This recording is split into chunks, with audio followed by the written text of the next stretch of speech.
हमें अहोभाग्य अब कह सकते हैं, क्योंकि ये हमारे किसी कर्म का परिणाम नहीं, ये लाडली जी ने हमें जिता दिया।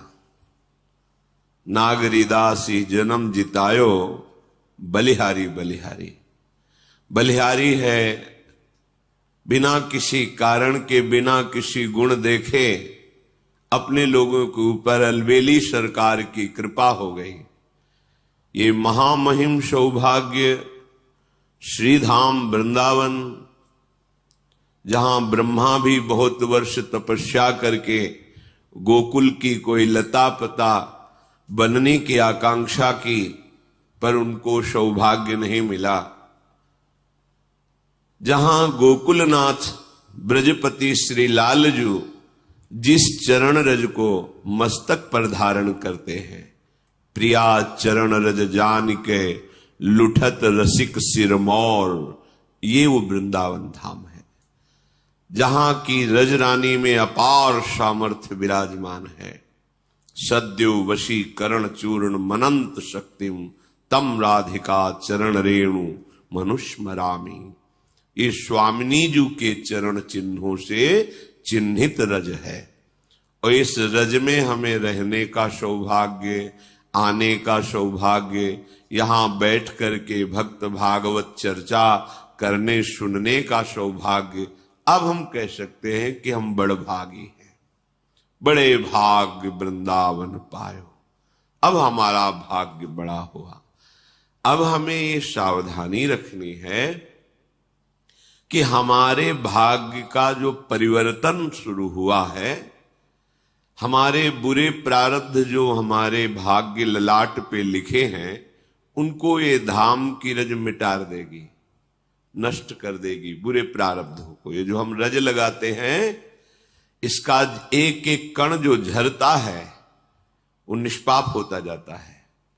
जैसे मस्तक पर रज है, प्रियालाल के श्री अंगों का श्रृंगार किया हुआ चंदन है, ये हमारे प्रारब्ध में नहीं लिखा है कि हम वृंदावन वास करेंगे। चाहे जिस ज्योतिषाचार्य को कुंडली दिखा करके पूछ लो, हमारे भाग्य में इतना बल नहीं था। ये जो मुझे मिला है, हम सबको ये श्री जी की कृपा से मिला है। श्री राधिका कृपा बिनु सबके मनन अगम। ये जो हम मस्तक पे रज रानी विराजमान करते हैं, लज्जा करने की जरूरत नहीं है, छुपाने की जरूरत नहीं कि कोई क्या कहेगा। एक एक कण जब झरता है रजरानी का, महान अशुभों का नाश करता है। इसकी याचना बड़े बड़े महापुरुषों ने की है कि मुझे नित्य वृंदावन रज का सेवन करने का सौभाग्य मिले। पूज्य राधा बाबा इसी रज को नित्य चखते थे, लगाते थे। इसी रजरानी का प्रताप उदय हुआ दिव्य भाव देह से प्रियालाल की सेवा में। जब तक हमारे हृदय में इसके प्रति ममता नहीं प्रकट होगी, ये पक्की बात है। अभी आपको बाहर लगता है कि अमुक जगह घूमने को मिलता तो अच्छा है, लेकिन आप यदि वृंदावन के कुछ दिन वासी रहे हैं और फिर आप इस ब्रज 84 कोष क्षेत्र को किसी भी कारण से छोड़कर दूर जाइए, तो आपको अनुभव होगा कि आपको वृंदावन सहज में आनंद क्या प्रदान कर रहा था। आपका हृदय ऐसा कहेगा कि कुछ छूट गया। ऐसा लगता है जीवन का कोई अमूल्य रंग छूट गया, अमूल्य मणि छूट गई। अगर कुछ दिन भी आपको वृंदावन सेवन करने का अधिकार मिला है, तो आप खुद देखेंगे ये बड़ी अद्भुत भूमि है।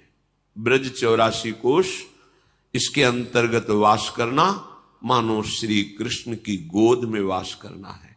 ये ब्रह्म स्वरूप है। ब्रज 84 कोष साक्षात ब्रह्म भूमि है। ये अपने को मिल गई।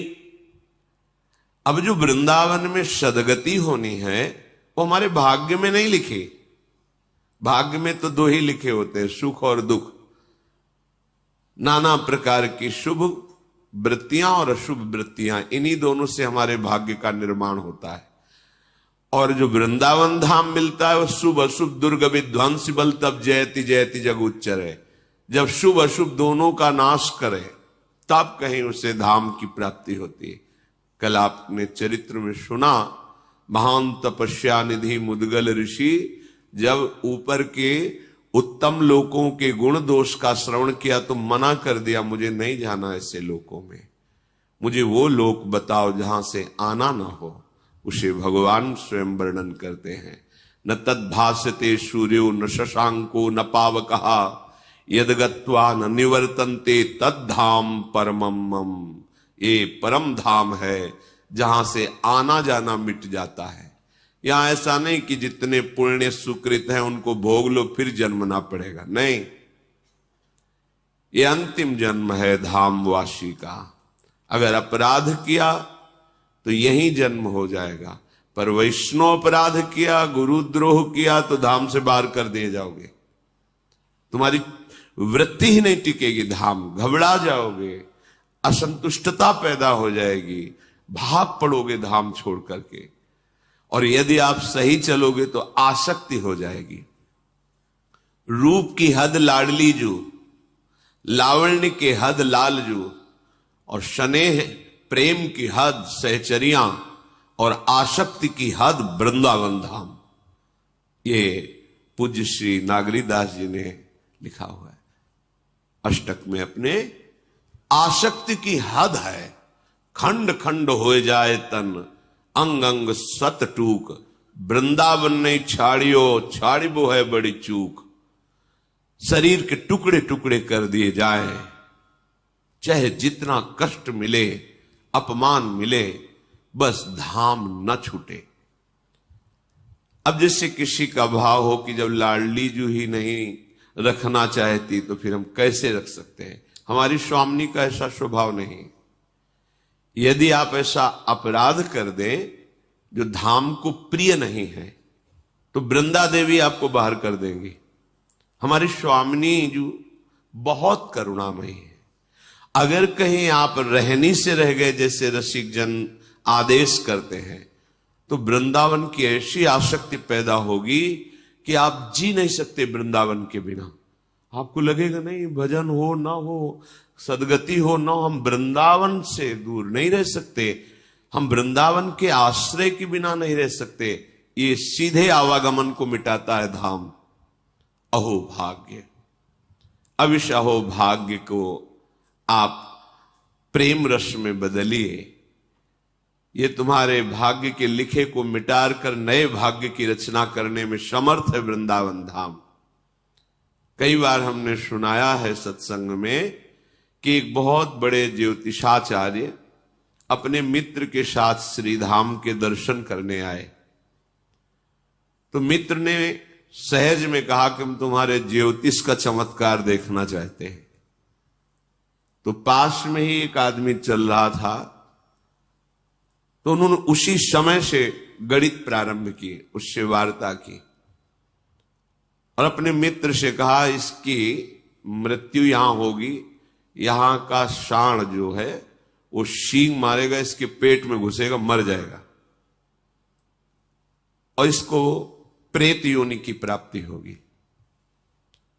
वो गणित बड़ी पक्की, ज्योतिष तो सत्य है पर उसका पूर्ण ज्ञान होना चाहिए। मित्र ने कहा हम इसके पीछे पीछे रहेंगे, तुम्हारी ज्योतिष की परीक्षा करेंगे। दूसरे दिन वो परिक्रमा मार्ग में विचरण कर रहा था, पीछे पीछे वो दोनों थे।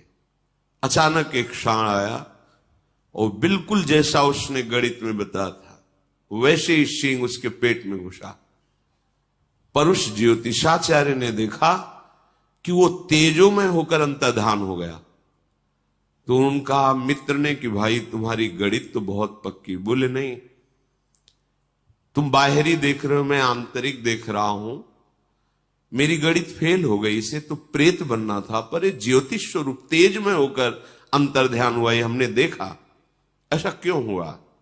यहां के रसिकों से मिले, पूछा कि उसकी तो इतनी पापाचरण वृत्ति थी कि उसे तो दुर्गति प्रेत योनि में जाना था। तो कहा तुम्हें पता नहीं, वृंदावन के शाण ने सींग से ऐसे रज में, तो उसके सींग में रज लगी थी, और जब वो पेट में मारा तो रज अंतर में गई और वो श्री जी को प्राप्त हो गया। अब आप विचार कीजिए कौन सा भजन साधन उसका था, सीधे श्री जी को प्राप्त हुआ रजरानी के प्रताप से। आप रजरानी में बैठते हैं, रजरानी का सेवन करते हैं, अब क्या चिंता आपको अपने कल्याण की। यदि आपको विश्वास है तो सद्यो वशीकरण चूर्ण मनंत शक्तिम, अनंत शक्ति संपन्न ये रजरानी है, ये सद्यो वशीकरण चूर्ण है। प्रभु को साक्षात वश में कर ले, दीर्घ काल तक रज का सेवन करो। बिहारी देव जी जैसे सिद्ध महापुरुष ने कहा है, रज से रज पाइए, रज से रज जाए।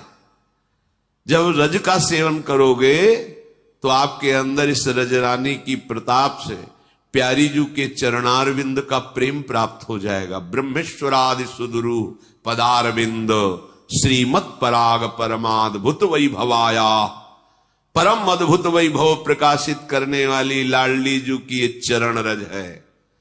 इस रज का प्रभाव अनंत है। इस रज का सेवन करने से रजरानी यही तुम्हारे प्राण पूर्ण करेंगी। रज से रज पाइए, अंतिम श्वास इस रज में पूर्ण होगी।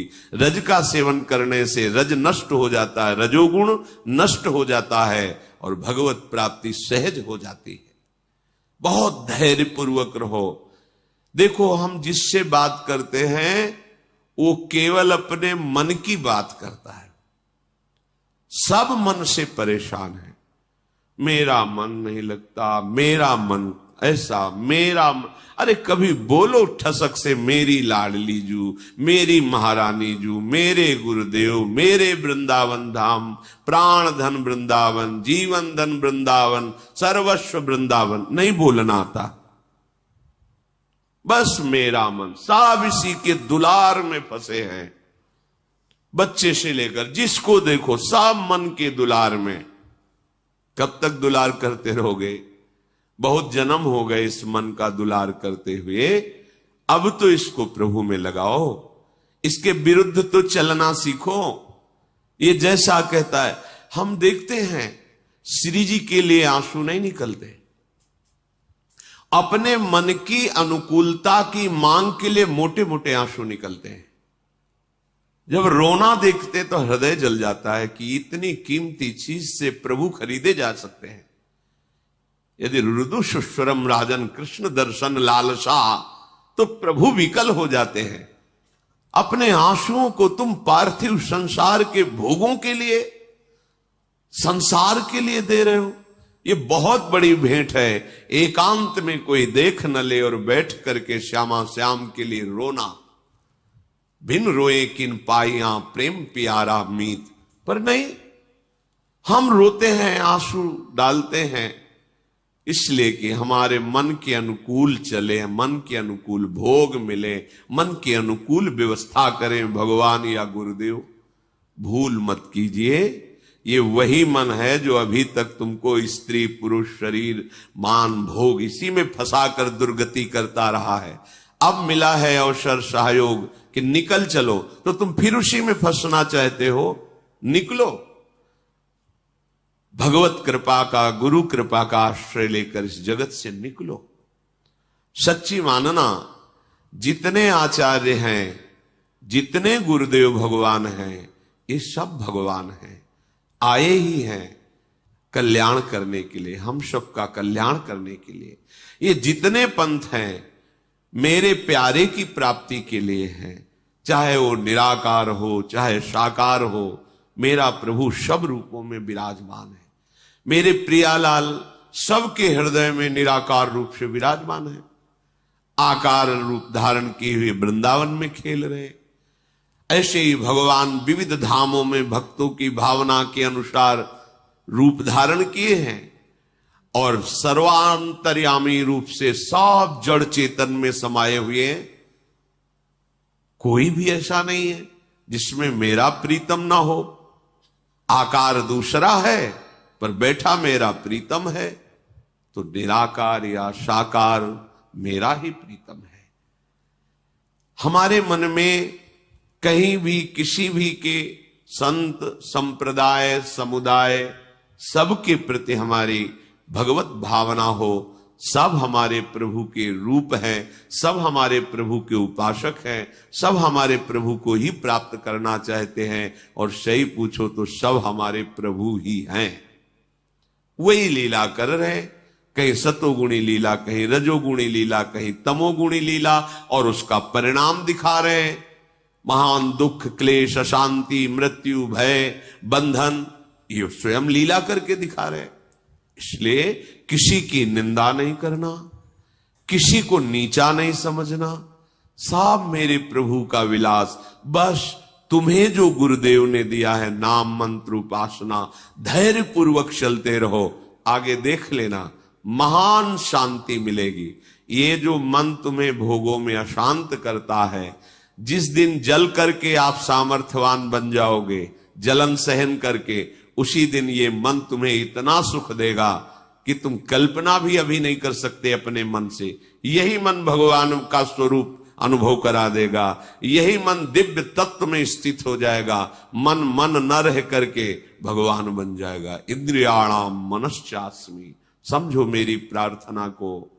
अब इस विषयी मन को दुलार मत करो, जितना करोगे आप सच्चे मानो मेरे प्रभु मेरे गुरुदेव इतने करुणामय हैं कि समझा करके फिर छोड़ देते। चलो देखो, फिर देखो, फिर देख लो, जब तुम फिर पुकारोगे फिर मैं तुम्हें यही समझाऊंगा, यही पकड़कर खींचूंगा कि चलो लाडली लाल के पास। विश्राम जगत में नहीं है, पर हम ऐसे मलिन स्वभाव वाले हैं कि हमें भोगों की अनुकूलता मिलती है तो हम उनकी बात को आदर्श स्वीकार करते हैं, उनको अपना प्यारा मानते हैं, और जब भोगों से विरति कराकर महासुख की तरफ, तो हमें लगता है कि वो हमसे प्यार नहीं करते।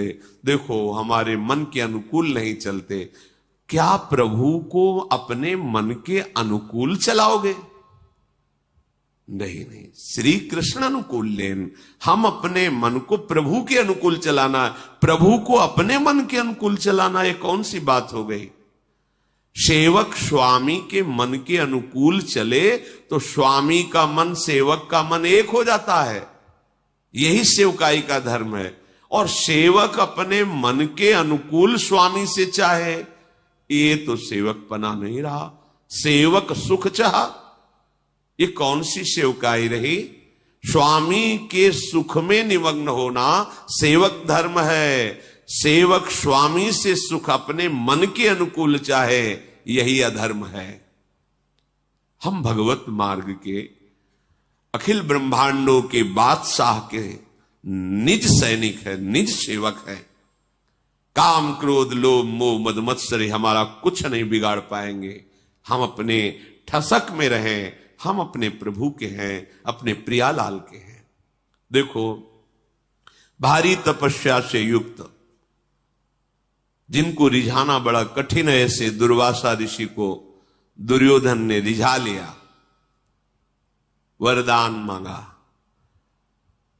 छल भर के कपट रख के कि आप मेरे बड़े भ्राता युधिष्ठिर के आतिथ्य सेवा को स्वीकार करें। जब द्रौपदी जी पा चुके, क्योंकि पता था उनको द्रौपदी के पाने के बाद उस वरदान युक्त बटलोई में कुछ नहीं बचता, फिर इतने शिष्यों के साथ जाएंगे, अवश्य वो सेवा नहीं कर पाएंगे तो उनको श्राप मिलेगा। बस हम यही चाहते पांडव नष्ट हो जाएं, अंदर से भावना द्वेष की।